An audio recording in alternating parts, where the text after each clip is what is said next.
Hashtag ask doctor John Watts అని type చేసి మీ క్వశ్చన్స్ అడగండి, తప్పకుండా రిప్లై చేస్తాను. ఫిజో gaming 4166. I have a doubt.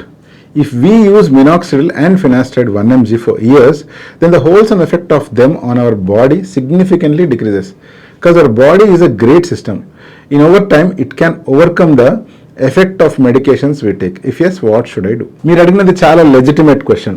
Minoxidil, finasteride వాడుతూ ఉన్నారు అంటే నేను చెప్పేది ఓరల్ మెడికేషన్స్ మీరు వాడుతూ ఉన్నారు. Over a period of time మన బాడీకి దానివల్ల రెసిస్టెన్స్ వచ్చేసి ప్రాపర్గా రెస్పాండ్ కావడం మానేస్తుంది కదా, అప్పుడు ఏం చేయాలి అని. మోస్ట్ ఆఫ్ ద టైమ్స్ ఇలా రెసిస్టెన్స్ అనేటువంటిది రాదు, బట్ ప్రత్యేకించి కొంతమందిలో అర్లీగా రెసిస్టెన్స్ వచ్చే ఛాన్స్ ఉంది. అలా కనుక అర్లీగా రెసిస్టెన్స్ వచ్చింది అంటే ఫినాస్టైడ్ బదులు మనం డ్యూటాస్టైడ్ ప్రిస్క్రైబ్ చేసుకోవచ్చు. ఇలా చేసిన తర్వాత కూడా కొన్ని రోజులకి రెసిస్టెన్స్ వచ్చింది అనుకోండి, అటువంటి సిచ్యువేషన్లో ఇంకా బాల్నెస్ వచ్చిందంటే మీకే కనుక డొనరియా ఉంది అంటే ప్రశాంతంగా హెయిర్ ట్రాన్స్ప్లాంటేషన్ చేయించుకోవడమే. ఇంకో పాయింట్ మీరు ఏమన్నారంటే ఇలా లైఫ్ లాంగ్ వాడుతుంటే అప్పుడు కనుక రెసిస్టెన్స్ వస్తుందేమో కదా అన్నారు.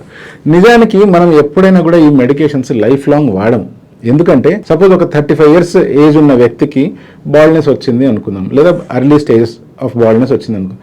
అటువంటప్పుడు మ్యాక్సిమం మనం వాడేది ఒక 5 to 8 years లేదా 10 years మాత్రమే.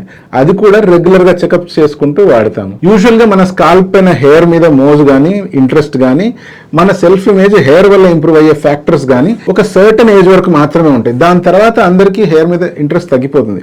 దాని తర్వాత మీరు కూడా రెగ్యులర్గా వాడాల్సిన అవసరం కూడా లేదు. బట్ మీకే కనుక ఎటువంటి సైడ్ ఎఫెక్ట్స్ ఏమీ రావట్లేదు, మీరు చాలా కంఫర్టబుల్ ఫీల్ అవుతున్నారు అండ్ కన్సిస్టెంట్గా మీకు రిజల్ట్స్ వస్తున్నాయి అనుకోండి, ప్రశాంతంగా వాడుకుంటూ ఉండండి. మీకు ఎంతవరకు జుట్టు కావాలో అంతవరకు వాడుతుండండి, బట్ మీ డాక్టర్తో రెగ్యులర్గా చెకప్లు మాత్రం ఉండండి.